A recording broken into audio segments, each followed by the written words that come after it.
같이 보겠습니다. 예레미야서 9장 3절부터 9절 말씀 오늘 같이 나누겠습니다.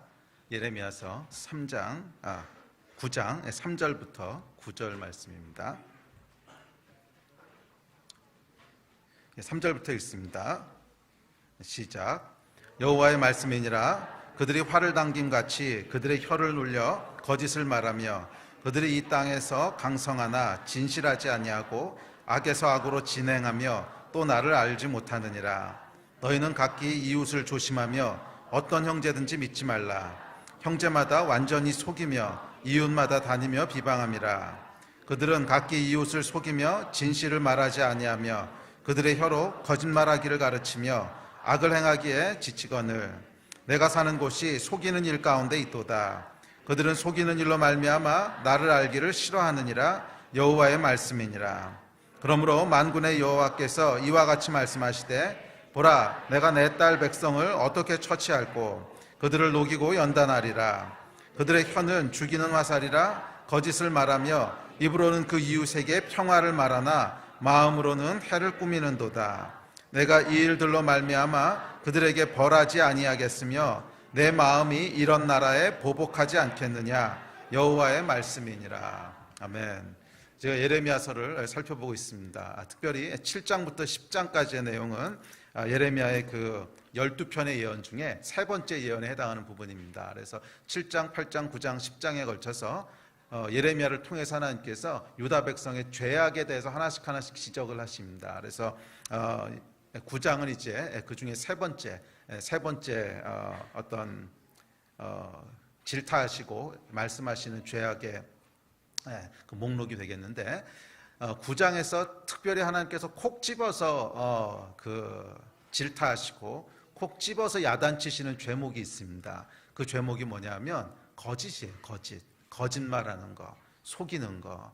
그래서 하나님께서 내가 어찌 이런 나라에 보복하지 않겠느냐 그러는데 그 보복하는 이유를 콕 집어서 뭐라 그러냐면 진실이 사라져버린 세상이라는 거예요. 진실이 사라져버리고 거기는 서로 다 속이는, 그래서 너희가 이 속이는 세상 속에 있도다 이렇게 말씀하시죠. 그래서 한두 사람이 거짓말하는 것이 아니라 그 나라의 어떤 전체적인 문화 자체가 서로 다 속인다는 거야. 어디가 진실인지를 알 수 없게 되는 그런 그러니까 한 나라의 그 사회와 문화가 총체적으로 거짓이란 거로 타락하게 된 거죠. 그랬을 때 하나님께서 내가 어찌 이런 나라를 그냥 두겠느냐, 내가 내 백성을 어떻게 이렇게 내버려 두겠느냐 하고 말씀하신 것이 9장의 내용입니다. 그런데 제가 예레미야서를 읽을 때 이것을 심판과 저주로 읽지 말고 역으로 읽으라고 계속 말씀드리고 있지요. 이 말씀은 하나님께서 그래서 심판하시겠다라고 하는 율법적인 내용이 아니라 우리에게 이렇게 하지 말라는 거예요. 너희가 복에 이르는 길이 있다는 거죠. 그래서 이 하나님께서 특별히 예레미야 때 실패했던 이 백성들의 실패를 통해서 오히려 반대로 우리에게 성공할 수 있는, 복에 이를 수 있는 가이드라인을 말씀해 주시고 있습니다. 그 이야기는 뭐냐면 거짓에 반대된 길로 가라는 거예요. 그게 뭐예요? 진실되고 정직한 길로 가라는 거야. 그러면 거기에는 하나님의 복이 있다는 것입니다. 그래서 오늘은 특별히 거짓과 그 반대되는 진실, 정직에 대해서 함께 생각해 보려고 합니다.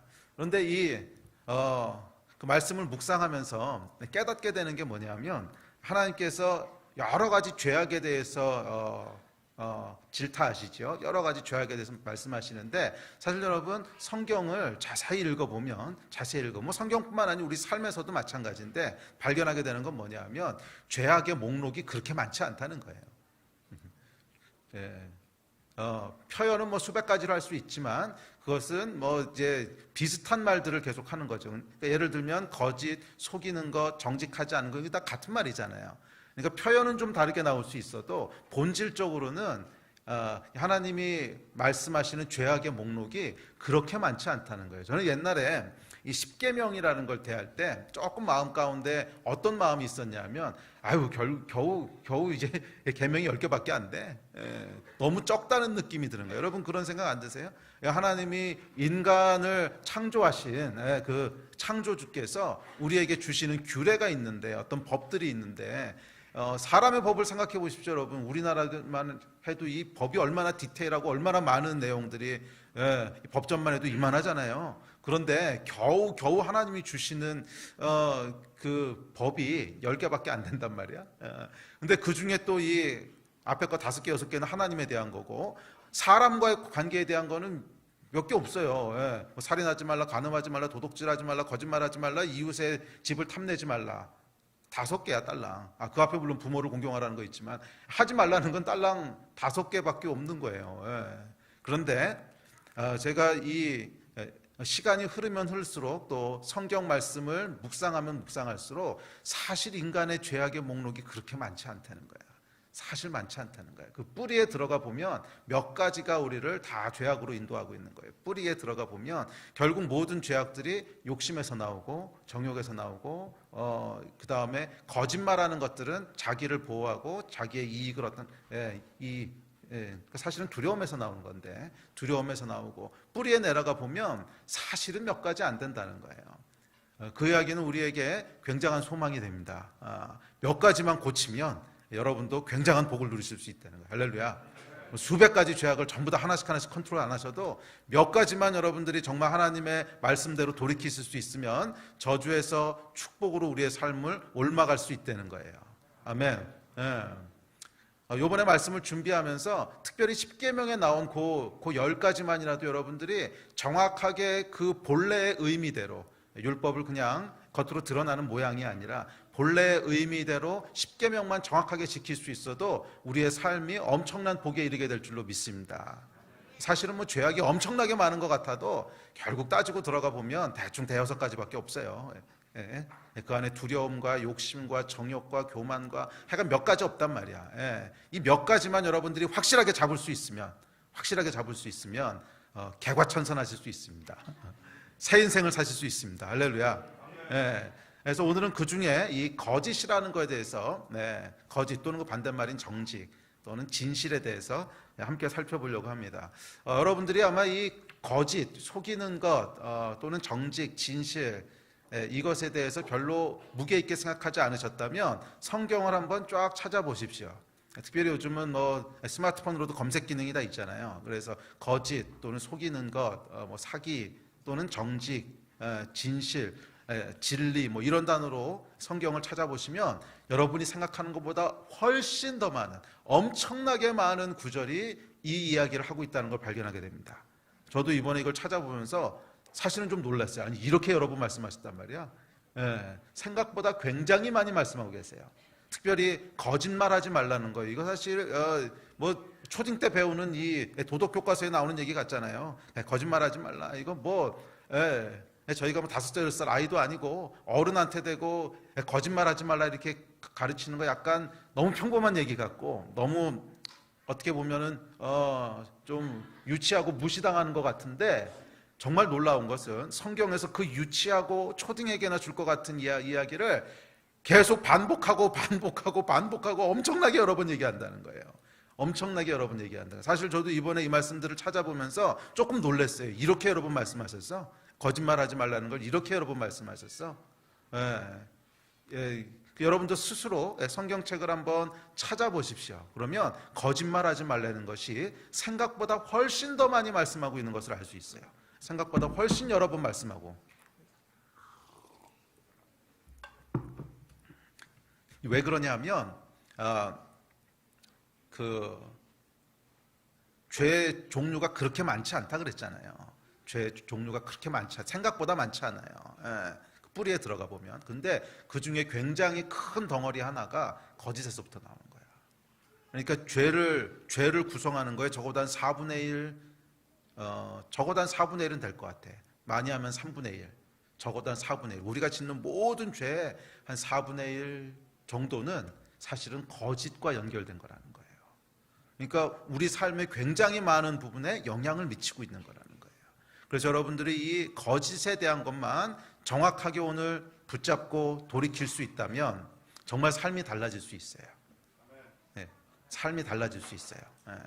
오늘 거짓의 영이 깨어지는 날이 되기를 주의 이름으로 축복합니다. 자, 그래서 이 9장에서 말씀하시는 큰 주제는 진실이 사라진 세상이라는 거예요. 진실이 사라져버린 세상이라는 거야. 이 진실이라고 하는 것은 아까도 얘기했지만 거짓이 우리 죄의 큰 부분을 차지하고 있다면 진실이라고, 그 반대되는 진실이라고 하는 것도 그만한 무게가 있는 것입니다. 그렇겠죠? 예. 그리고 사실은 우리가 생각하는 것보다 이 진실 또는 진리라고 하는 것은, 진리라고 하는 것은 우리 삶의 중요한 기초를 이루고 있습니다. 삶의 굉장히 중요한 기초를 이루고 있어요. 히브리어로 보면 진실 또는 진리라는 그 단어는 에메트라고 하는 단어인데, 이 단어의 어원이 어떻게 되냐면 탄탄하다, 안정적이다, 확고하다, 흔들리지 않다라는 뜻에서부터 온 거예요. 그것을 진실 또는 진리라 그랬어요. 그 이야기는 진실 또는 진리는 우리 삶을 탄탄하고 안정되게 하는 기초라는 거야. 반대로 진실이 아닌 것, 거짓은 매우 불안정하고 위태롭다는 거예요. 기억하십시오. 진실 또는 그것을 이야기하는 것을 정직이라고 하는데, 진실, 정직 또는 진리, 팩트 뭐 다 같은 말인데, 이것은 우리 삶의 중요한 기초를 이룹니다. 자, 예를 하나 들어볼게요. 약속을 했습니다. 제가 어떤 형제랑 약속을 했어요. 그래서 화요일 날 오후 4시에 딜라이트 카페에서 보자. 그리고 약속을 했어요. 그래서 화요일 날 오후 4시에 딜라이트 카페를 갔어. 근데 아무리 기다려도 이 친구가 안 나오네. 그래가지고 전화를 걸었습니다. 전화를 걸어가지고, 야, 지금 4시인데 왜 안 나와? 그랬더니 이 친구 하는 말이, 뭔 얘기야? 아니 4시에 만나기로 했잖아. 언제? 아, 저번에 약속했잖아, 그저께. 아니, 나 그런 적 없는데. 자, 너 미쳤냐? 뭐 헛거들었냐? 자, 이러면 여러분 어떻게 될까요? 이게 진실이 사라져버렸어. 팩트가 사라져버렸어. 그러면 이건 심각합니다, 여러분. 이 진실이 사라지고 나면 그 다음에 어떤 게 찾아오냐 하면 소통이 붕괴돼요. 소통이 불가능해져요. 소통이 불가능해져요. 아니, 네가 분명히 4시였나? 네가 분명히 4시에 보자고 했잖아. 내가 언제? 네가 그랬거든. 아니거든. 끝. 더 이상 얘기할 게 없어. 아니, 최소한 팩트는 같이 공감을 해야지. 팩트는 같이 인정을 해야지. 아, 맞아, 4시에 만나기로 했었지. 그래야 그 다음 대화를 할 수 있는 거죠. 왜 안 나왔어? 아, 미안해, 깜빡 잊어버렸어. 또는 뭐 몸이 아팠어. 그럼 다음부터 그러지 마. 하여간 대화를 이어갈 수 있는데 팩트가 안 맞아버려. 팩트를 깨버려. 그러면요, 소통이 그 다음엔 무너져 버립니다. 더 이상 소통을 할 수가 없어요. 그래서 진실이 사라지면 가장 먼저 오는 현상은 소통의 붕괴입니다. 소통은 여러분 진실의 기초 위에서만 정상적으로 가능하기 때문입니다. 그렇지요? 생각해 보세요. 어제 우리 갔던 미용실 말이야. 그랬더니 무슨 미용실? 아, 어제 같이 갔었잖아. 언제? 난 안 갔는데. 그럼 여러분 대화가 될까요? 그 다음은 대화할 수가 없어요. 근데 무슨 이야기를 이어가겠어? 그러니까 미장원을 같이 갔었다라고 하는 팩트, 진실을 같이 동의를 해야 그 기초 위에, 탄탄한 기초 위에 소통이라는 게 이루어질 수 있죠. 미장원에 갔는데 그 집 뭐 어떻더라 저떻더라 머리를 했는데 너무 잘 나왔어, 또는 뭐 염색한 게 마음에 안 들어. 하여간 뭔가 그 다음부터 대화가 계속 이어질 수 있는데 아예 팩트 자체를 부인해버려. 언제? 미장원 언제 갔어? 얘가 미쳤나? 어제 같이 갔잖아. 난 안 갔는데. 그러면 여러분 그 다음에 어떤 게 따라오겠어요? 소통이 붕괴돼 버리는 거예요. 더 이상 소통을 할 수가 없게 됩니다. 자, 여러분, 오늘날 우리 사회가 왜 이렇게 나누어지고 혼란스러울까요? 사실은 소통이 붕괴된 거예요. 거짓 때문에. 뭐 그 다음에는 이게 대화를 할 수가 없는 거지. 뭔가에 간 팩트가 정확하게 동의가 돼야 그것이 잘한 건지 잘못한 건지, 그래서 우리가 앞으로 이런 일을 해야 되는 건지 말아야 되는 건지 소통을 계속 해나갈 수 있는데 팩트 자체를 그냥 붕괴시켜 버렸어요. 그런 거 한 적이 없대. 근데 분명히 했대. 한 적이 없대. 분명히 했대. 그러면 누군가는 거짓을 말하고 있는 거죠. 그럼 여러분 이 거짓이라고 하는 게 들어오면 소통이 더 이상 진전되지 않습니다. 그래서 지금도 보면 여러분 소통 자체가 안 되잖아요. 소통 자체가 진전이 안 되고 있잖아. 자, 소통이 붕괴되는 거에 이어서 찾아오는 다음 단계가 있습니다. 그 다음 단계는 뭐냐면 관계가 붕괴되는 거예요. 관계가 끊어지는 거야. 아니 네가 진짜로 4시에 만나자고 안 했다고? 나 그런 적 없어. 끝이지 뭐. 그러면 그럼 그 친구를 다음부터 보겠어요, 안 보겠어요? 안 볼 거예요. 사실 여러분 사건만 놓고 보면 별로 큰일 아닙니다. 뭐 사람이 살다 보면 약속을 깜빡할 수도 있는 거고 또 갑자기 아파서 못 갈 수도 있는 거고 뭐 그런 거잖아요. 그러니까 전화를 해서 야, 너 지금 뭐 하고 있냐? 우리 4시에 만나기로 했잖아. 그런데 차 깜빡했어. 미안해. 그러면 이게 죽을래? 다음에 밥 사. 뭐 그러고 넘어가면 끝이거든. 뭐 별게 아니잖아요. 사실 뭐 그거 하나 용서 못 하겠어요. 예. 뭐 사람이 살다 보면은 깜빡하는 수도 있는 거고 뭐 졸 수도 있는 거고 그것이 관계를 깰 만한 일은 아니라는 거예요. 그냥 웃으면서 이거 피곤했나 보다 빨리 와요. 뭐 그럼 되는 거고 아니면 다음에 밥 한번 사. 뭐 이러고 그냥 끝나면 되는 건데 사실은 관계가 단절돼 버리는 큰 결과가 오는 이유는 그 사건 때문이 아니야. 그럼 뭐예요? 거짓말 때문이지. 거짓말이 들어오게 되면 여러분 더 이상 관계가 지속될 수가 없습니다. 생각해 보세요. 나 안 그랬는데 9시에 만나자고 한 적이 없는데 뭐 이런다든지. 그러면 그 다음에는 어떤 마음이 들겠어요? 그건 이제 진짜로 끝이다 이런 생각 들지 않겠어? 미안해 이러고 얘기하면 별 문제 없어. 그러면은 조금 화가 나긴 하지만 다음부터 잘해 뭐 그러고 끊으면 되는데 이 여러분 팩트 자체를 부인해버리면 난 9시에 약속한 적이 없어. 뭔 얘기예요? 미쳤어요? 뭐 이러고 나오면 그럼 어떻게 되는 거예요? 그러면 이놈의 새끼 다시는 안 본다 이렇게 되는 거잖아요. 세상에 뭐 이런 게 있냐 뭐 이러면서 이제 관계가 끝나버리는 거죠. 그래서 여러분 이 거짓이라고 하는 것은 첫째는 소통을 무너뜨리고요. 그 소통이 끊어지게 되면 관계가 무너지게 됩니다. 개인뿐 아니라 여러분 나라와 민족 사이도 마찬가지입니다. 진실은 관계의 중요한 기초입니다. 이 한중일 사이에 일어나고 있는 많은 관계의 위기들도 보면요 사실은 진실이 붕괴된 거에 기초하고 있어요.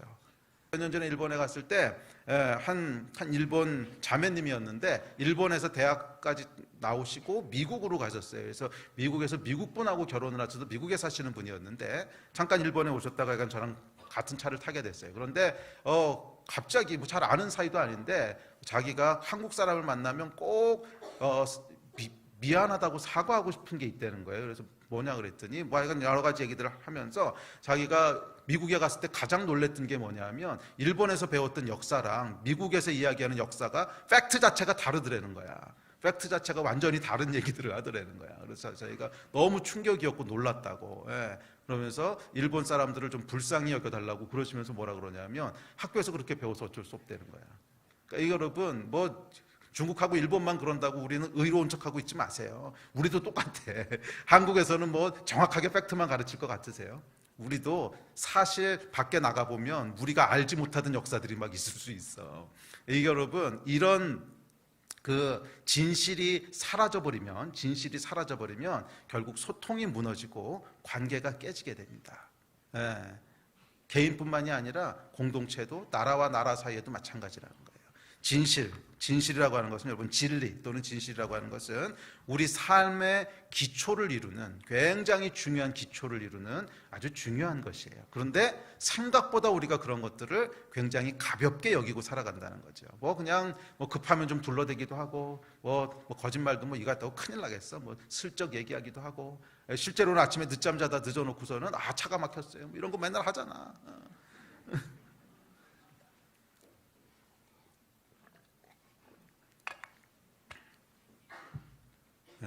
차가 막히기 무슨 차가 막혀. 자다가 못 간 건데. 뭐 그런 것들. 여러분, 생각보다 우리가 너무 가볍게 생각하고 있다는 거예요. 거짓 또는 진실이라고 하는 것이 우리 삶에 얼마나 중요한 기초를 이루고 있는지를 잘 인식을 못해요. 그래서 이 기초를 막 무너뜨리면서도 삶이 안전할 거라고 생각해. 그런데 삶이 안전하지 않다는 거예요. 그 기초가 계속 무너지게 되면 처음엔 뭐 작은 금이 가는 것 정도일 수 있지만 이것이 진행되면 어떻게 돼요? 결국 삶이 무너져 버리는 거예요. 삶이 무너져 버리는 거예요. 제가 미국에 유학생으로 갔을 때 거기에 대한 두려움을 한번 느낀 적이 있었어요. 이게 한국하고 미국하고는 문화가 굉장히 다르더라고요. 근데 제일 큰 차이가 뭐냐 하면 거짓말에 대한 태도였어요. 한국에서는 거짓말이 대충 이렇게 드러나도 에이 나쁜 놈 그런 정도로 끝나는데 미국이라는 사회는 그 문화 속에 거짓말하는 것은 가장 극악무도한 인간 이하의 존재로 보는 그런 문화가 깔려 있더라고. 우리가 잘 몰라요. 그 안에 살아보기 전에는. 그래서 뭐 학교에 가거나 이 관공서에 가거나 내가 뭐라고 말하든지 간에 다 믿어줘. 그래서 좀 이 사람들 바본가 보다. 뭐라고 말하든지 간에 다 믿어주네. 뭐라고 말하든지 간에 다 믿어줘. 야, 여기 너무 좋은 사회다. 그랬는데 한 번만 거짓말한 게 들통이 나잖아요. 그러면은 굉장한 데미지를 받아요. 아마 거의 정상적인 사회생활이 힘들다고 할 정도로 쟤는 거짓말하는 애야. 이게 한번 찍히면 그건 거의 살기가 힘들다고 할 만큼 치명적인. 그러면 제가 그때 어떤 걸 배웠냐면 정직이라고 하는 게 생각보다 삶에 굉장히 중요한 기초가 되는구나. 저는 저와 여러분의 삶 가운데 이 튼튼한 기초가 놓여지기를 축복합니다. 근데 그래야만 여러분들이 복을 누릴 수 있어요. 자, 그래서 오늘은 이 거짓과 진실에 대해서 성경에서 무엇이라고 가르치는지 몇 가지를 더 찾아보면서 저와 여러분의 삶 가운데 거짓이 아니라 진실이 역사하는 그런 복된 인생이 되기를 축복합니다. 자, 먼저 거짓이라고 하는 것은 단순히 거짓말하는 것을 넘어서 숨기는 것, 감추고 얘기하지 않는 것, 또는 과장하는 것 등을 다 포함하는 포괄적인 내용입니다.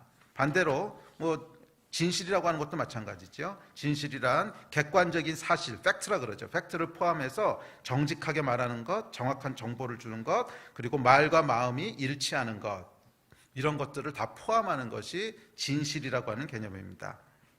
자, 성경이 거짓과 진실에 대해서 무엇이라고 가르치고 있는지 먼저 오늘 본문부터 보겠습니다. 3절과 6절에서 이렇게 얘기합니다. 저를 같이 읽습니다. 시작. 여호와의 말씀이니라. 그들이 활을 당김같이 그들의 혀를 눌려 거짓을 말하며 그들이 이 땅에서 강성하나 진실하지 아니하고 악에서 악으로 진행하며 또 나를 알지 못하느니라. 내가 사는 곳이 속이는 일 가운데 있도다. 그들은 속이는 이로 말미암아 나를 알기를 싫어하느니라. 여호와의 말씀이니라. 자, 여기 보면 여러분 그냥 슬쩍 스치고 지나가면 눈치채지 못하는데 깊게 읽어보면 아주 중요한 얘기가 나옵니다. 그들이 속이는 일로 말미암아 나를 알기를 싫어한대요. 그러니까 이게 여러분 거짓이라고 하는 것이 어떤 영향을 주냐면 하나님을 알기 싫어하게 만든다는 거예요. 네, 우리는 거짓말하고 이 하나님을 아는 거하고 자꾸 분리해서 생각을 하는데, 그러니까 아까 얘기했던 별로 이 정도야 하는 거짓말들 있잖아요. 예를 들면 늦잠 자다가 이제 늦어놓고서 어쨌어요. 트래픽 때문에 늦었어요. 또는 하여간 아주 죽고 사는 큰 거짓말은 아니지만 일상생활에서 우리가 좀 모면하기 위해서 이렇게 하는 얘기들, 그런 거짓말이 여러분 별로 신앙생활하고 깊게 연결되어 있지 않다고 느끼는데 사실 성경은 뭐라 그러냐면 이 거짓이라고 하는 것은 하나님으로부터 멀어지게 한다는 거예요. 멀어지게 한다는 거예요. 또 3절에서도 계속 혀를 눌려 거짓을 말하고 진실하지 아니하고 그래서 나를 알지 못한다 그랬어요. 그러니까 여러분 속이는 일을 하는데 그 이유는 나 곧 하나님을 알지 못하기 때문이고 속이는 일이라는 결과는 하나님으로부터 멀어진다는 거예요. 그래서 이 거짓이라고 하는 것은 하나님과 함께 설 수가 없어요. 거짓이라고 하는 것은 하나님과 함께 설 수 없어요. 왜냐하면 거짓은 여러분 진실도 마찬가지인데 거짓은 영적인 거기 때문에 그래요. 이게 여러분 굉장히 영적인 영역에 속한 거예요. 죄는 당연히 영적인 영역에 속한 거거든. 그래서 이게 영적인 영역에 속한 거기 때문에 그래요. 영적인 것이라고 하는 것은 구체적으로 몇 가지 의미가 있는데 대략 오늘 살펴보려고 하는 것은 영적인 것이라고 하는 3가지 의미 정도로 살펴보려고 하는데 그것보다 더 많은 의미가 있을 거예요. 근데 영적인 것이라고 하는 것의 첫 번째 뜻은 뭐냐면 인격적 관계에 기초한 거라는 것이고, 둘째 영적인 것이란 저번에도 몇 번 반복해서 얘기했죠. 반드시 결과가 있다는 거예요. 실체가 있다는 거야. 그러니까 영적인 것은 그냥 빵 한번 얘기하고 끝나는 것이 아니라 그것에 대해서 반응하는 실체가 있고 열매가 있다는 거예요. 그다음 3번째 영적인 것이란 흙과 백이 명확한 거예요. 이 세상에 존재하는 물질적인 것은 조금 서로 다른 것도 적당히 얼거물어서 함께 있게 할 수 있는데 영적인 것은 그게 불가능해요. 죄하고 거룩한 거하고가 절대로 한 자리에 있을 수가 없고 하나님하고 마귀가 절대로 한 곳에 있을 수가 없는, 그러니까 이 영적인 것은 여러분 흙과 백이 아주 명확해요. 그러니까 적당히 회색으로 함께 섞여 존재할 수가 없다는 거야. 그래서 거짓은 아무리 작은 것이라도 하나님과 함께 할 수가 없는 거야. 절대 하나님과 함께 설 수가 없는 거예요. 자, 성경은 이 영적인 거짓과 또는 진실에 대해서 첫째 이렇게 얘기합니다. 진리 또는 진실은 하나님께 속한 거고 거짓은 마귀에게 속한 거라는 거야. 그래서 이 진실도 또는 거짓도 다 인격적인 것에 기초하고 있습니다. 이게 영적인 것의 첫 번째 특징이라고 그랬죠. 자, 성경 한번 찾아볼게요. 성경에서 이렇게 얘기합니다. 자, 시작. 이러므로 땅에서 자기를 위하여 복을 구하는 자는 진리의 하나님을 향하여 복을 구할 것이요 땅에서 맹세하는 자는 진리의 하나님으로 맹세하리니. 또 다음 구절 시작. 예수께서 이르시되 내가 곧 길이요 진리요 생명이니. 또 다음 구절. 그러나 진리의 성령이 오시면 그가 너희를 모든 진리 가운데로 인도하시리니. 자, 여기 보면 여러분 성부 성자 성령 하나님에 대해서 다 뭐라고 불러요? 진리의 진리의 하나님, 진리의 예수님, 진리의 성령님이라고 부른다는 거예요. 그래서 이 진리 또는 진실은 누구에게 속한 거라는 거예요? 하나님께 속한 거라는 거예요. 진리는 진실은 하나님께 속한 것입니다. 반면 거짓은 어떻습니까? 자, 다음 구절 시작. 너희는 너희 아비 마귀에게서 났으니 너희 아비의 욕심대로 너희도 행하고자 하느니라. 그는 처음부터 살인한 자요 진리가 그 속에 없으므로 진리에 서지 못하고 거짓을 말할 때마다 제 것으로 말하나니 이는 그가 거짓말쟁이요 거짓의 아비가 되었습니다. 자, 거짓은요 마귀에게 속한 건데 마귀는 심지어 어떤 존재냐면 거짓의 아비래요. 이건 무슨 뜻이냐면 그 오리진 오브 더 거짓이라는 거예요. 오리진 오브 더 거짓. 그러니까 모든 거짓은 마귀로부터 나온다는 거야. 그래서 아까 얘기했듯이 여러분 작은 거짓말도 가볍게 여기지 말라고 도전했던 이유가 뭐냐면 그 오리진이 그 출처가 근거가 어디냐면 마귀에서부터 나온 거기 때문에 그래요. 마귀는 거짓의 아비라는 거야. 그러니까 모든 거짓이라고 하는 것은 마귀로부터 나온 거라는 거야. 아무리 작은 거라도. 그래서 여러분 이 마귀에게서부터 나온 것들을 계속 여러분의 삶 가운데 입술 가운데 행하고 있으면 당연히 어떻게 되겠어요? 당연히 어떻게 되겠어? 거기엔 복이 없는 거지. 또 다음 구절 요한일서에서 이렇게 얘기합니다. 시작. 모든 거짓은 진리에서 나지 않기 때문이라. 모든 거짓은요 하나님으로부터 나올 수가 없다는 거예요. 모든 거짓은 마귀로부터 나옵니다. 그래서 결코 거짓은 하나님과 함께 설 수 없습니다. 아까 영적인 속성 중에 뭐가 있다고 그랬죠? 적당히 섞어 놓을 수 없다 그랬지.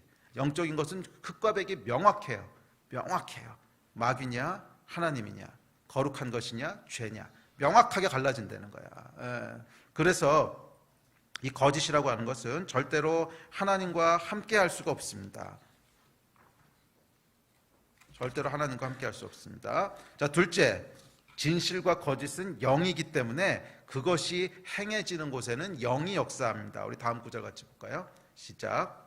우리는 하나님께 속하였으니 하나님을 아는 자는 우리의 말을 듣고 하나님께 속하지 아니한 자는 우리의 말을 듣지 아니하나니 진리의 영과 미혹의 영을 이로써 아느니라. 미혹의 영이라고 하는 게 사실 거짓의 영이지요. 미혹이라고 하는 건 진실이 아닌 것을 진실인 것처럼 헷갈리게 하는 거잖아. 그러니까 이게 뭐 미혹의 영, 거짓의 영 전부 다 같은 말인데 진리의 영과 미혹의 영이 있다는 거예요.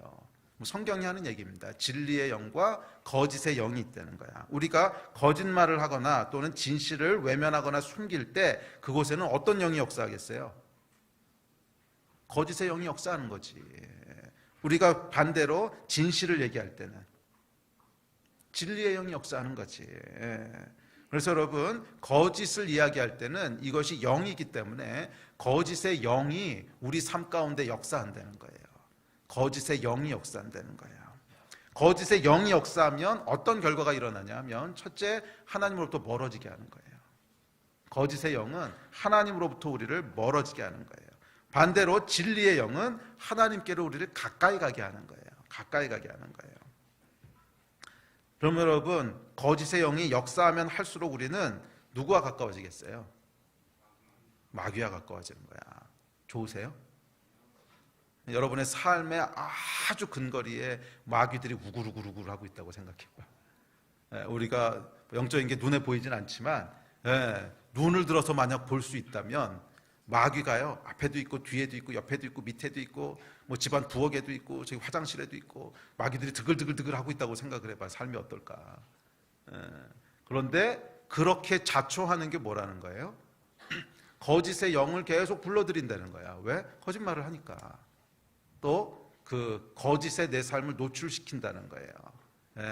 거짓은 꼭 거짓말을 하는 것뿐만이 아니라 정직하게 말하지 않는 것, 감추는 것, 숨기는 것, 이게 전부 다 포함되어 있는 거거든. 그러고 있으면 사방의 마귀들이 우글우글 한다는 거예요. 이게 여러분 절대로 복받을 수 없는 거지. 오히려 여러분 정직하게 얘기하고 진실되게 얘기할 때 누가 역사하신다는 거예요? 성령께서 역사하신다는 거예요. 그래서 우리의 삶을 누구에게 가까워지게 한다는 거야? 하나님께 가까워지게 한다는 거야. 그래서 영의 눈을 떠서 보면 앞에도 성령님이 계시고 뒤에도 성령님이 계시고 앞뒤에서 지키고 계시고 부엌에도 계시고 화장실에도 계시고, 이래야 그 삶이 복이 있는 거지. 딱 눈을 떠서 봤더니 앞에도 막이고 뒤에도 막이고 사방에 막이야. 여러분 이 인생이 복된 인생이 될 수가 없어요. 영이라고 하는 걸 기억하십시오. 영은요 방향성이 있어요. 성령 진리의 영은 우리를 하나님께로 끌고 가고, 미혹의 영, 거짓의 영은 우리를 마귀에게로 끌고 가요. 또한 영은 세 번째 뭐라 그랬어요? 결과가 있다 그랬죠. 반드시 열매를 맺습니다. 결과가 있어요. 자, 그렇다면 큰 세 번째 주제, 거짓은 우리 삶에 어떤 결과를 가져올까? 자, 오늘 본문에 보면 거짓이 가져오는 결과들을 몇 가지로 얘기합니다. 이것도 한번 살펴보고 우리 같이 기도할 텐데, 첫째 9장 6절에 보면 이렇게 얘기합니다. 자, 9장 6절 시작. 속이는 일 가운데 있도다. 그들은 속이는 이로 말미암아 나를 알기를 싫어하느니라. 여호와의 말씀이니라. 자, 아까도 나눴지만 거짓을 계속하게 되면 거짓의 영이라 그랬죠. 영은 반드시 결과를 가져오는데, 그 결과 중에 하나는 하나님 알기를 싫어하는, 하나님으로부터 우리의 마음을 멀어지게 하는 거예요. 우리의 마음을 식게 하는 거예요. 우리 마음 가운데 있었던 하나님을 향한 열정들이 식어지고 하나님 앞에 나아가고 싶은 마음이 없어지고, 이게 사실 가장 치명적인 결과입니다. 가장 치명적인 결과예요. 앞서도 말씀드렸지만 거짓은 결국 소통을 끊고 관계를 붕괴시키기 때문에 하나님과의 관계도 붕괴되게 됩니다. 반면 진리를 행하는 자들은 하나님께로 더 가까이 가게 됩니다. 요한복음 3장 21절 시작. 진리를 따르는 자는 빛으로 오나니 이는 그 행위가 하나님 안에서 행한 것임을 나타내려 함이라 하시니라. 거짓을 말하거나 아니면 진실을 외면하거나 숨길 때 그것은 우리 영에 부정적인 영향을 미칩니다. 그래서 여러분 혹시 정말 기도도 많이 하고 뭔가 정말 열심으로 하나님을 섬겨보려고 하는데 영적으로는 계속 답답하고 뭔가 막혀있는 것 같고 앞으로 못 나가는 것 같고 이런 분이 있다면 한번 진지하게 돌아보실 필요가 있어요. 그것을 막고 있는 원인이 뭔가. 여러 가지 원인이 있을 수 있겠지만 그 중에 하나는 혹시 거짓이 내 삶 가운데 있진 않은가. 의도적으로 하는 것이든지 아니면 그냥 삶의 습관이 되어버린 걸 수도 있고, 어떤 것들은 창피하고 또 말하기 힘들고 그래서 그냥 꾹 감춰두고 있는 걸 수도 있고, 하여간 이런 여러분 거짓이 내 삶을 이렇게 막고 있으면 우리가 영적으로 그 이상을 올라가질 못해요. 영적으로 올라가질 못해요. 여기서 돌파를 이루어내려면 거짓을 깨고 나와야 돼요. 거짓을 깨고 나와야 돼요. 진리를 알지니 진리가 너희를 자유케 하리라 그랬거든. 이게 진리는 우리를 자유케 하는데, 그렇게 하지 않으면 계속 이 속박에 그냥 꽉 묶여 있어야 돼요. 그 이상 빠져나올 수가 없어요. 그래서 혹시 여러분 가운데 영적으로 뭔가가 이렇게 잘 안 풀리고 답답하고 막혀 정말 해보려고 하는데 계속 그러시는 분들은 단순히 더 큰 열심만을 낼 것이 아니라 그것을 막고 있는 것이 무엇인지를 잘 한번 살펴보실 필요가 있어요. 혹시 여러분 삶 가운데 거짓이 여러분을 속박하고 있는 것은 없는지. 거짓이 우리를 속박하고 있으면 자석에게 끌려가듯이 계속 어둠으로 끌려가게 되어 있습니다. 자, 어찌됐든지 거짓의 영이 우리에게 주는 첫 번째 결과는 하나님으로부터 멀어지게 하는 거예요. 두 번째, 거짓의 영은 두려움과 불안함을 가져옵니다. 두려움과 불안함을 가져와요. 진실의 영은 평강과 자유를 가져옵니다. 이건 여러분 아마 모든 분들이 어느 정도는 다 경험해 보셨을 거예요. 뭐 드라마 같은 데 보면 여러분 이런 거 많이 나오잖아요. 드라마에 보면 출생의 비밀을 숨기고 그 진짜 회장의 아들 대신 자기가 아들이 돼서 모든 막 그 재산을 전부 다 막 자기 걸로 하고 막 얘는 이제 고생하고 막 이런 드라마들 많잖아요. 이게 드라마. 뭐 그러다가 이제 어찌저찌 해가지고 마지막에 하여간 전부 다 들통이 났어. 그래가지고 얘가 이제 이실직고를 마지막에 하는 거죠. 사실은 내가 회장의 아들이 아니고 네가 아들이다. 이렇게 하면서 이제 모든 걸 다 잃어버리고 끝나면서 보통 마지막에 뭐라고 얘기하고 끝내요? 마음은 편하다. 이러고 끝나잖아요. 이게 여러분 뭐 드라마만의 얘기가 아니죠. 이게 드라마만의 얘기가 아니잖아. 예. 그러니까 뭐 우리가 크고 작지만 이런 거 다 뭐 비슷하게 경험하고 있지 않습니까? 계속 거짓말을 하고 있거나 아니면 속이거나 감추고 있는 게 있으면 속이 편하지를 않지요. 마음이 계속 두렵고, 왜? 누가 알까봐. 또 불안하고, 왜? 들킬까봐. 그러니까 이 두려움과 불안함이 계속 우리를 속박하는 거예요. 그래서 이 거짓의 영이 가져오는 결과는 우리의 내면에 두려움과 불안을 가득하게 합니다. 두려움과 불안을 가득하게. 그러나 진리의 영이 역사하시면 어떻게 될까요? 감추고 있거나 속이고 있는 것들을 정직하게 털어놓으면 그것은 여러분 평강과 자유가 역사합니다. 평강과 자유가 역사해요. 왜냐하면 진리는 하나님께 속한 것이기 때문에 그래요. 요한복음에서 이렇게 얘기합니다. 아까 얘기했던 건데 시작. 진리를 알지니 진리가 너희를 자유롭게 하리라. 자유케 한다 그랬어요. 두려움을 깨고 여러분 진실을 고백해 보십시오. 거기에 뭐가 임하냐면 마음이 이제는 편하네요. 이게 임하잖아. 뭐 크고 작은 거 여러분 다 해보셨잖아요. 어렸을 때 엄마한테 거짓말하다가 계속 불안해가지고서 이제 참고서 사라고 돈 줬더니 그거 가지고 참고서 안 사고 저기 가서 불량식품 사 먹고 막 이래가지고 들키면 어떡하지 그러다가 엄마가 그 참고서 어딨냐 그러면 학교에다 두고 왔어요. 뭐 이럴 때 이 뭐예요? 이 마음이 계속 불안하고 두렵고 두근두근하고 막 이러다가 어느 날은 할 수 없어서 엄마 내가 정말 고백할 게 있는데 미안해. 내가 너무너무 먹고 싶은 게 있어서 할 수 없이 그걸 아시케이크 사 먹었어. 그랬더니 그래 한 대 맞자. 그리고 한 대 맞고 그러면 이제 몸은 아프지만 뭐가 일어나는 거예요? 마음의 해방이 일어나죠. 자유가 임하죠. 그래서 그날부터는 쫙 다리 뻗고 자게 되잖아요. 이게 여러분 아무것도 아닌 것 같지만 성경이 얘기하는 굉장히 중요한 영적인 진리라는 거예요. 거짓은 우리를 두려움과 불안의 포로가 되게 해요. 그리고 진리는 우리를 자유케 해요. 진실은 우리를 자유케 한다는 거야. 그래서 여러분 진실의 영이 역사하면 그 안에는 자유와 평강이 있어요. 안심하고 자유할 수 있어요. 그런데 진실의 영이 역사하지 않고 거짓의 영이 여러분 삶 가운데 역사하고 있으면 계속 두려움과 불안함이 여러분들을 계속 옥죄할 거예요. 이것이 거짓의 영이 가져오는 결과예요. 혹시 이 가운데 이 거짓의 영 가운데 속박되어 있는 분이 있다면 빨리 해방되시기를 축복합니다. 사실 여러분 셀은 이 진리의 영으로 말미암아 평강과 자유가 풀어지는 것입니다. 언제? 진실을 얘기할 때, 서로가 서로에게 솔직한 얘기들을 할 때, 자기 인생 가운데 드러나고 싶지 않고 감추고 싶고 창피하고 뭐 그런 것을 사실 여러분 가톨릭에 보면 고해성사라고 하는 게 있죠. 저는 고해성사에 대해서 잘못됐다고 생각하지 않습니다. 고해성사는 분명히 성경에서 서로 죄를 고백하라고 얘기했거든. 그리고 고해성사가 가져오는 굉장한 유익이 있어요. 그냥 자유케 하는 유익. 그런데 고해성사를 누구에게 하느냐에 대해서는 조금 의견이 달라요. 이제 가톨릭에서는 꼭 정해진 신부에게만 하라고 했는데 그것도 뭐 여러 가지 이유가 있을 겁니다. 여러 가지. 그냥 아무한테나 얘기했다가 이제 부작용이 너무 크니까 그렇게 했을 텐데 그래도 기본적으로 원리는 서로에게 죄를 고백하라고 돼 있지 사제에게 고백하라고 돼 있지는 않거든.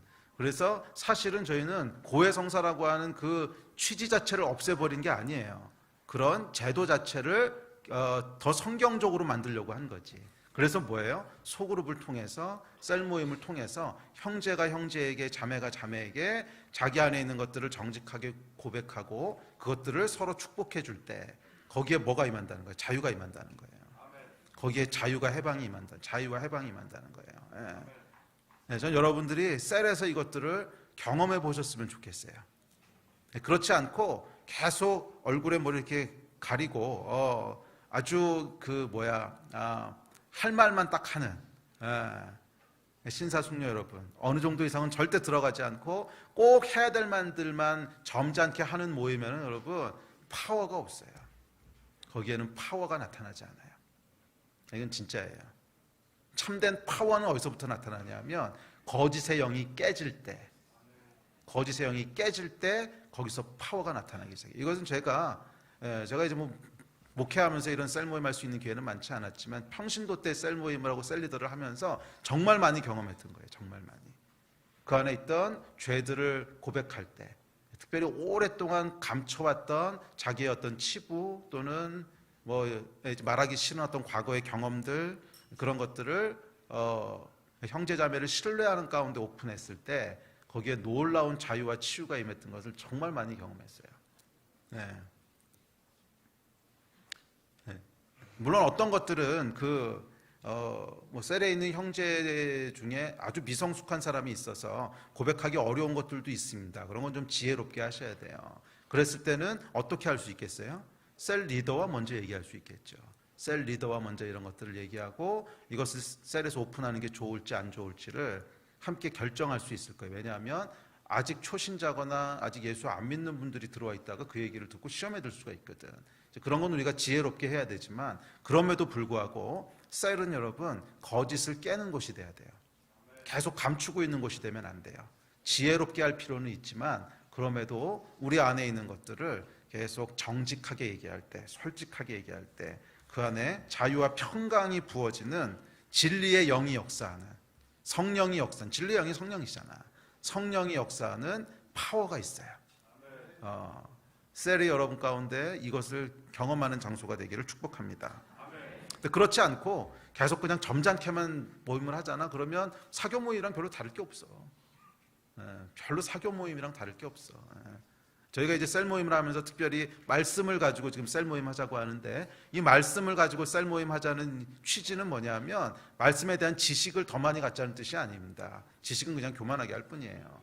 그 말씀 앞에서 우리의 거짓을 깨고 나오는 것들이 있어야 되는 거지. 그 말씀 앞에서 우리의 거짓을 깨고 나오는 것들이 있을 때 그것이 우리를 더 깊은 차원의 축복으로 인도하는 거예요. 아멘. 자, 셋째, 거짓의 영은 다른 사람을 경계하게 합니다. 4절에 보면 이렇게 얘기합니다. 시작. 너희는 각기 이웃을 조심하며 어떤 형제든지 믿지 말라. 형제마다 완전히 속이며 이웃마다 다니며 비방함이라. 각기 이웃을 조심하고 형제도 믿지 말래요. 왜? 거짓이 역사하고 있으니까. 거짓의 영은 사람을 경계하게 만듭니다. 불안이 있고 두려움이 있으니까 당연하죠. 들킬까 봐 조심하고 또 내가 거짓말을 하니까 저 사람도 거짓말하는 게 아닐까 이 생각하게 되거든. 여러분, 사람이 참 재밌어요. 자기가 정직하게 항상 말하는 사람은 다른 사람 말도 잘 믿어. 왜? 저 사람도 나 같을 거라고 생각하는 거지. 근데 계속 거짓말하는 사람은 다른 사람도 잘 못 믿는 거 아세요? 왜? 저 사람도 나 같을 거라고 믿는 거지. 그래서 여러분, 거짓말하는 사람은요 계속 다른 사람을 경계합니다. 믿지를 못해요. 믿지를 못해요. 자, 이런 상황 속에서 정상적인 관계가 가능할까요? 불가능하지. 그래서 앞서 얘기했죠. 결국 거짓은 관계를 붕괴시킨다고. 하나님과의 관계뿐만이 아니라 사람 사이의 관계도요, 진실이 역사하지 않으면 결국 정상적인 관계가 되지 못해요. 반면 진리의 영은 사람을 사랑하게 합니다. 이 진실, 진리라고 하는 것이 꼭 종교적인 것을 떠나서도 하나님께 속한 어떤 것이기 때문에 이 진실이라고 하는 것에는 특별한 능력이 있어요. 특별한 능력이 있는데 잘 생각해 보세요, 여러분. 소개팅을 통해서 두 남녀가 만났어. 남자와 여자가 만나서 이렇게 데이트를 하고 조금씩 알아보고 뭐 그러다가 스파크가 튀는 순간이 있죠. 마음이 열리는, 이 사람이야. 마음이 확 동하게 되는 스파크가 튀는 때가 언젠가 잘 생각해 보세요.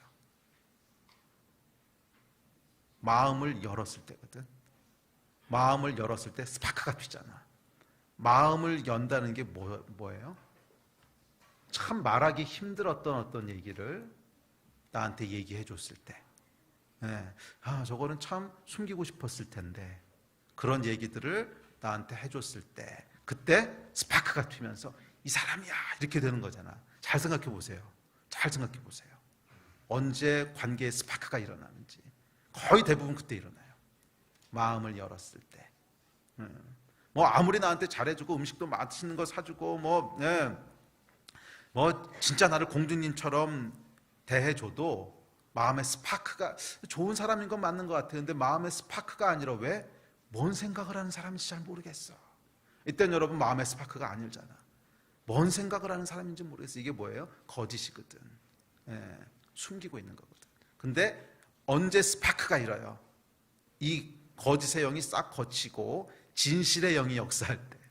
그래서 솔직한 얘기를 하기 시작했을 때 비록 사람이 조금 어눌해 보이고 조금 어때 보여도 그래도 이 사람이야 막 이런 마음이 드는 거지. 여러분, 진실에는요 관계를 이렇게 딱 이어주게 하는 그런 어떤 능력이 있어요. 그런 능력이 있어요.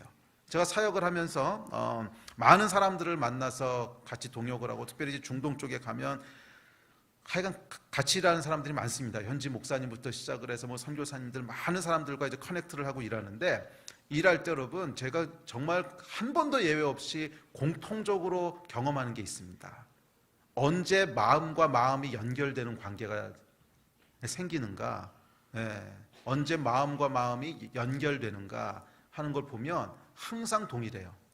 그것은 정직하고 솔직하게 나눴을 때예요. 이거 말고는 없어요. 정직하고 솔직하게. 되는 건 된다, 안 되는 건 안 된다, 나는 이런 어려움이 있다, 난 이렇게 연약한 것도 있다. 근데 보통은 이런 사역을 하다 보면 사람들이 어떤 실수를 하게 되냐면 없는 것도 막 있는 것처럼 과장하고 싶어 하고, 나 할 수 있다 그러고, 뭐 그래야 사역의 기회가 생기니까. 이렇게 해서는 여러분 절대로 하트와 하트가 연결되지 않아요.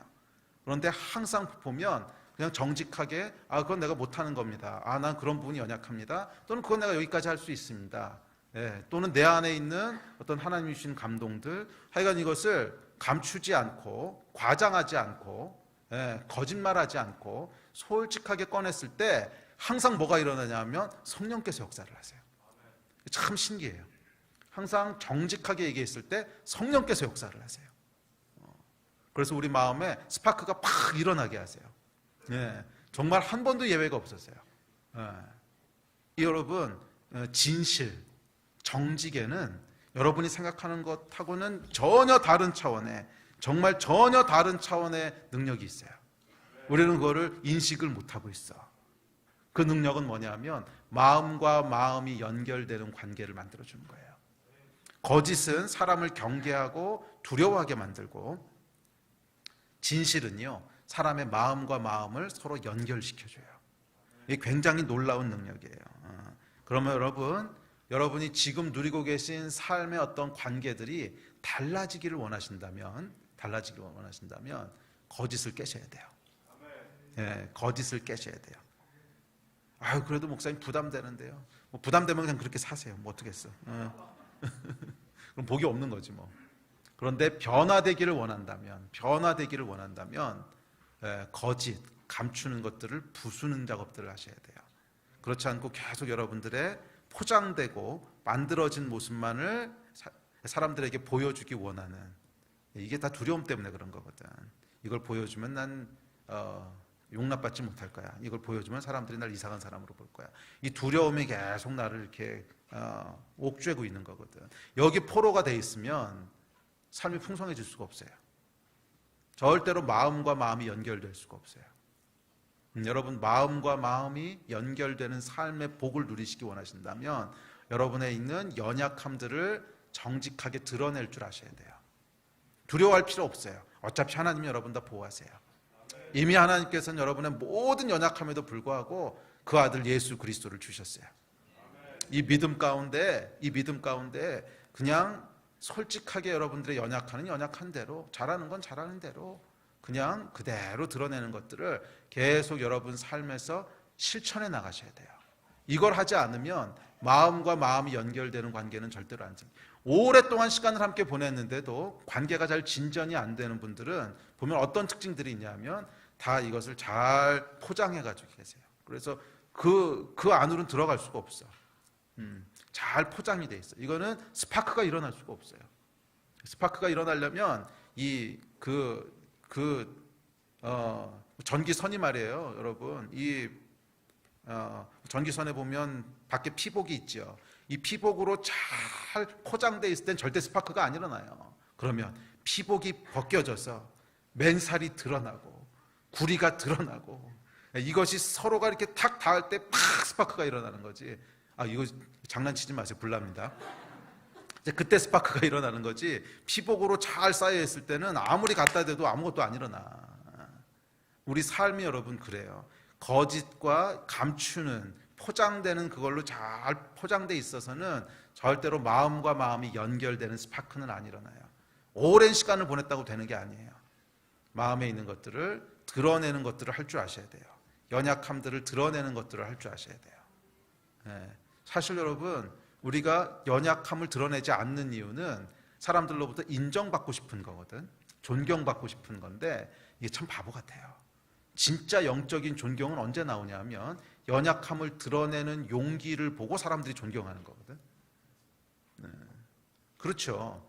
잘 포장되면 존경받을 거라고 생각하지만 잘 포장되면 어떻게 대하는 줄 아십니까? 잘났다 이러고 끝나는 거예요. 잘 포장되어 있는 사람은 잘났다 이러고 끝나는 거지 존경하지 않아. 언제 진짜 영적인 존경을 하게 됩니까? 연약함을 드러낼 때 용기가 있네, 존경을 하게 되는 거거든. 그러니까 이 사람이요 참 바보 같아요. 정말 원하는 게 있는데 어떻게 원하는 걸 얻는지를 몰라. 인정받고 존경받고 싶다면 정직하게 드러낼 줄 아셔야 되는데 이건 안 하고 자꾸 감추면서 자기가 인정받기, 이건 여러분 할 수 없는 일이라는 거예요. 여러분 가운데 스파크가 일어나는 관계의 축복이 있기를 축복합니다. 넷째, 영은 상처를 줍니다. 거짓의 영은 상처를 줍니다. 9장 8절 시작. 죽이는 화살이라 거짓을 말하며 입으로는 그 이웃에게 평화를 말하나 마음으로는 해를 꾸미는도다. 거짓은 여러분 말하는 사람도 상처를 입고 듣는 사람도 상처를 입습니다. 그러나 반대로 진리의 영은 회복해야 합니다. 진실을 말할 때 관계가 회복되고 진실을 고백할 때 마음이 회복되고 또한 하나님 앞에서 진실을 고백할 때 이게 이제 회개지요. 기도인데 우리의 영이 회복됩니다. 진실에는 여러분 회복해야 하는 능력이 있습니다. 우리의 말로 진실을 이야기하는 것, 특별히 감추고 싶은 나의 어떤 연약함들을 드러내는 것은 여러분 우리가 생각하는 것하고는 전혀 다른 차원의 능력이 있어요. 전혀 다른 차원의 능력이 있어요. 말은 영이라고 했는데 이 말은 해보신 분만 알아요. 우리 안에 있는 연약함을 진실함을 통해서 거짓의 피복들을 싹 벗겨내고 그냥 나눌 때 그게 어떤 파워를 가지고 있는지는, 어떤 회복의 파워를 가지고 있는지는 해본 사람만 알아. 근데 이거는 해보기 전에는 계속 두려움이 있어요. 해도 돼? 될까? 안 될까? 계속 두려움이 있어요. 왜 그런 줄 아세요? 거짓의 영의 특징이 두려움이기 때문에 그래. 거짓의 영이 우리를 꽉 감싸고 있는 피복이거든. 이게 우리를 꽉 감싸고 있기 때문에 계속 우리 안에 어떤 두려움을 주냐면 이거 말해도 될까? 이거 말하면 나는 이 교회에서 매장되는 거 아니야? 뭐 사방에다 소문 나가지고서 다음 주에 어떤 사람이 보고 그랬다며? 뭐 이러고 찾아오는 거 아니야? 이딴 짓 하는 사람은 없어야 됩니다. 셀에는. 그래서 사실은 이제 카톨릭에서 사제들만 고백받게 한 게 그거예요. 딴 데 가서 얘기할까 봐 하도 사람들이 철없이 막 딴 데 가서 이렇게 흘리고 다니니까 그거 못하게 하느라고 이렇게 제도를 만든 건데, 하여간 셀에서 제1원칙, 셀에서 들은 것은 절대로 밖으로 실어 나르지 않는다, 듣고 잊어버린다. 이게 그냥 제1원칙이거든. 이 원칙이 철저하게 보호되고 있으면 그 안에서는 여러분 두려움을 깨고 나오셔야 돼요. 두려움을 깨고 나올 때 그때 회복이 역사하기 시작합니다. 우리 말이요 정말 특별한 능력이 있어요. 이 말이 뭐 별거 아닌 것 같은데 그거 한마디 하는 것하고 안 하는 것하고 그런데 여러분 그 얘기를 하는 순간 정말 회복의 영이 역사하기 시작하는 것을 느껴요. 우리 마음이 새로워지고 감격이 있고 감동이. 그래서 보통 그런 중요한 어떤 돌파들이 일어날 때 다 같이 울잖아. 그게 왜 그런 줄 아세요? 우리 안에 자유와 해방이 일어나는 거거든. 성령께서 역사하시면서 자유와 해방이 역사하는 거예요. 회복해야 하는 능력이 있는 줄 믿습니다.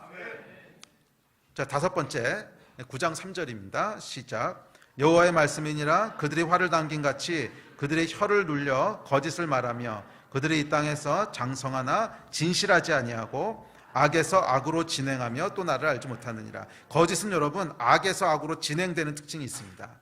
그냥 하나의 거짓말로 끝나는 것이 아니라 반드시 진행된다는 거예요. 반드시 진행된다. 하나가 2개 되고 2개가 4개 되고 4개가 8개 되고 계속 발전한다는 거예요. 그래서 개인이 원래 거짓말을 하는 것이 집안의 거짓말이 되고 집안의 거짓말이 마을의 거짓말이 되고 마을의 거짓말이 나라의 거짓말이 되고 그랬을 때 하나님께서 내가 어찌 이런 나라에 보복하지 않겠느냐 이렇게 된다는 거예요. 오늘날 우리 사회가 여러분 저는 한국 사회는 심각한 지금 거짓의 기초 위에 있다고 위기감을 느낍니다. 왜냐하면 뭐가 팩트인지를 도저히 모르겠어요. 뭐가 팩트인지를 도저히 모르겠어요. 분명히 어떤 놈들은 거짓말을 하고 있는 건데 도대체 누가 거짓말을 하고 있는지를 도저히 모르겠어. 어디까지가 사실이고 어디부터가 거짓말인지를 도저히 모르겠어요. 그건 뭐 야당 여당 가릴 거 없이 다 똑같아요. 야당이 됐든 여당이 됐든 하여간 어디든지 간에 분명히 누군가 거짓말을 하고 있는 게 보여. 왜? 반대로 얘기하는 사람이 있으니까. 팩트가 안 맞아. 팩트가 안 맞아. 그래서 제가 목회하면서 가장 어려웠던 게 뭐냐면 상담을 하는데 팩트가 안 맞는 거예요. 팩트가 안 맞는 거야. 그 사건에 대해서 느끼는 감정이 다를 수 있고 해석이 다를 수 있는데 그거는 이제 대화를 진행해 나갈 수 있어요. 대화를 진행해 나갈 수 있어. 그거는 감정을 그렇게 가져가면 안 되지. 성경에서 이렇게 하라고 했지. 대화를 진행해 갈 수 있는데 팩트가 안 맞아. 이거는 여러분 거기서 스탑이에요.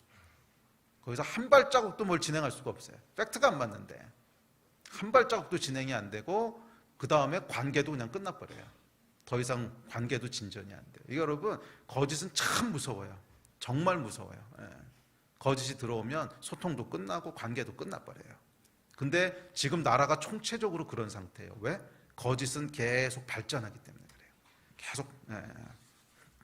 그리고 마지막 6번째, 그렇게 계속 거짓이 발전되면 마지막에는 심판이 있다는 거예요. 자, 이것이 오늘 본문 말씀의 결론입니다. 자, 7절부터 이렇게 얘기합니다. 시작. 그러므로 만군의 여호와께서 이와 같이 말씀하시되 보라 내가 내 딸 백성을 어떻게 처치할꼬 그들을 녹이고 연단하리라.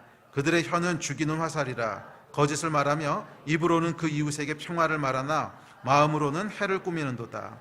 내가 이 일들로 말미암아 그들에게 벌하지 아니하겠으며 내 마음이 이런 나라에 보복하지 않겠느냐 여호와의 말씀이니라. 긴장하십시오. 거짓말 하나하나에 심판이 있는 건 아닐지 몰라요. 여러분들이 늦잠 자놓고서 차가 막혔어요. 그 한마디 했다고 바로 보복이 오지는 않을지 몰라요. 그런데 거짓은 뭐예요? 계속 악에서 악으로 증가한다는 거예요. 악에서 악으로 증가한다는 거예요. 그리고 그것이 어느 날 때가 찼을 때, 좋은 의미의 때가 아니지, 때가 찼을 때 심판을 가져온다는 거예요. 우리 삶에 저주가 임한다는 거예요. 그러므로 여러분 거짓에게 여러분의 삶을 내어주지 마십시오. 진실이 여러분 삶을 끌어가게 하십시오. 아멘. 이제 말씀을 정리합시다. 예배팀 나오십시오.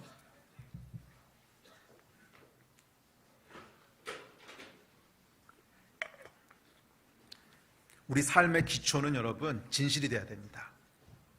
거짓이 끼어 있으면 안 됩니다. 거짓이 끼어 있게 되면 아까도 얘기했지만 결국 거짓의 영이 역사하고 그 결과들이 여러분 삶의 열매로 나타나게 될 겁니다. 언젠간 나타나게 돼요. 왜냐하면 영은 실체이기 때문에 그래요. 뭐 잠깐은 그냥 덮고 눈 가리고 아웅할 수 있을 것 같아 보일지 몰라도 결국엔 결과가 나타나게 돼 있어요. 특별히 여러분 교회는 그 기초가 진실이 되어야 됩니다. 셀그룹은 그 모임의 기초가 진실이 되어야 됩니다. 계속 거짓의 피복으로 감싸고 있어서는 아무런 스파크도 안 일어나요. 이번 주 셀에서 여러분 이 거짓의 영을 돌파해 보십시오. 그 셀에 어떤 성령의 역사가 임하는지 제가 예언할 수 있어요. 보실 거예요. 거짓의 피복을 벗겼을 때 셀에서 어떤 역사가 일어나는지 아주 금방 경험하게 될 거예요. 스파크가 튀니까. 뭐 전기 선 벗겨가지고 2개 이렇게 갖다 대면 여러분 파바박 쳐요. 금방 보여요.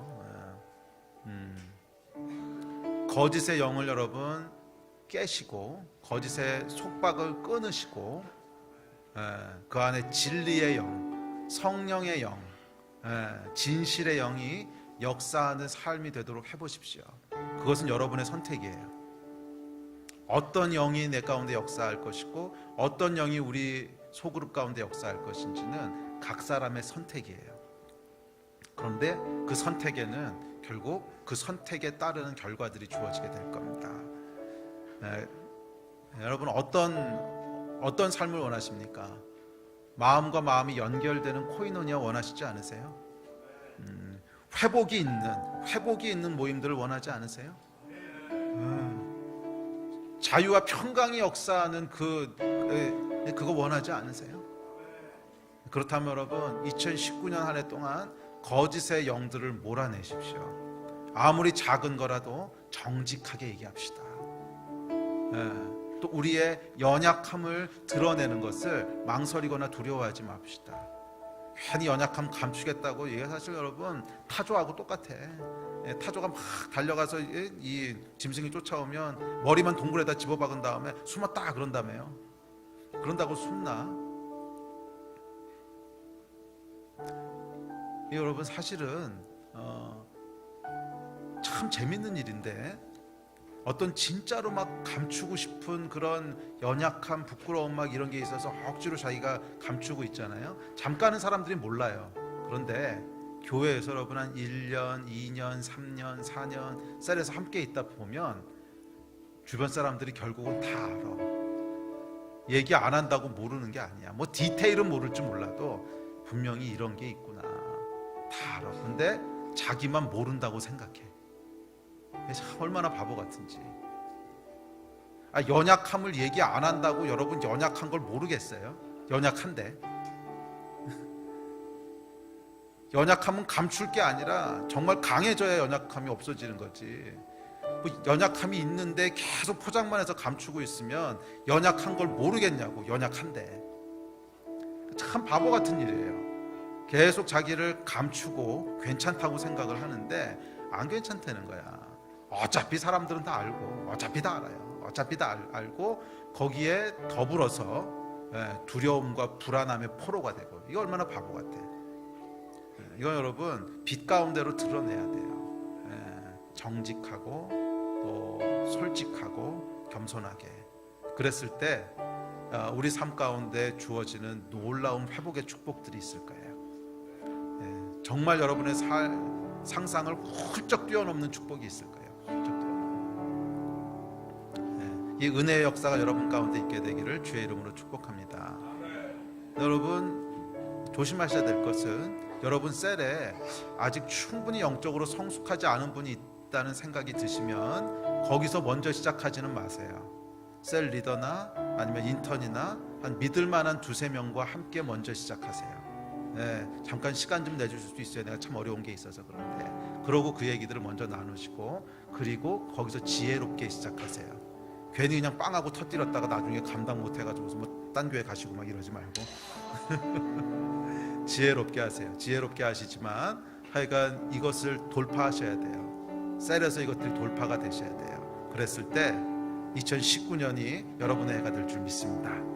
자리에서 일어나서 같이 기도합시다.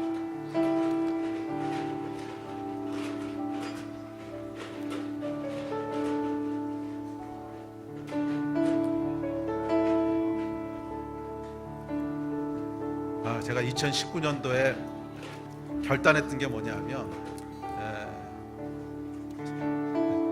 설교 시간을 줄이자는 거였는데 안 되네요. 그래요. 우리 같이 기도합시다. 우리 기도하는 가운데 오늘 들었던 말씀들 기억하시면서 하나님 우리 삶 가운데 두려움의 영, 또 거짓의 영, 불안함의 영들을 제거하여 주십시오. 우리 하나님의 사랑 안에서 우리가 얼마나 안전한 자인지를 보게 하여 주시고 하나님의 보호하심 아래서 우리가 얼마나 완벽한 자인지를 보게 하셔서 거짓과 두려움의 포로가 되지 않게 하여 주시고 진실과 정직함이 역사하는 인생이 되게 하여 주십시오. 이 마음 가지고 한 3-4분 정도 우리 합심해서 기도하십시다. 기도하시겠습니다.